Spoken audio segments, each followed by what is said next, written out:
મોટા વરાછા વિસ્તારમાં અસામાજિક તત્વો બન્યા બેફામ। સુરતના મોટા વરાછા વિસ્તારમાં ચોરીની ઘટના ઘટી।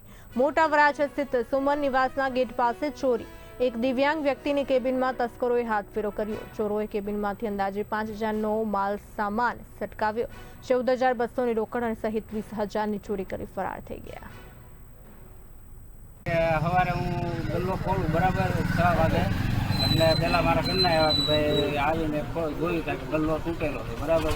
એટલે હું આવ્યો તો મેં આવીને ખાલી કાંઈ કોઈ વસ્તુ કરી નથી એમને નથી છે મેં જોયું બધું આમ નજર મારી જે સામાન હતો એ બધો લઈ ગયા ને પૈસા હતા એ પૈસા ગલ્લામાંથી લઈ ગયા।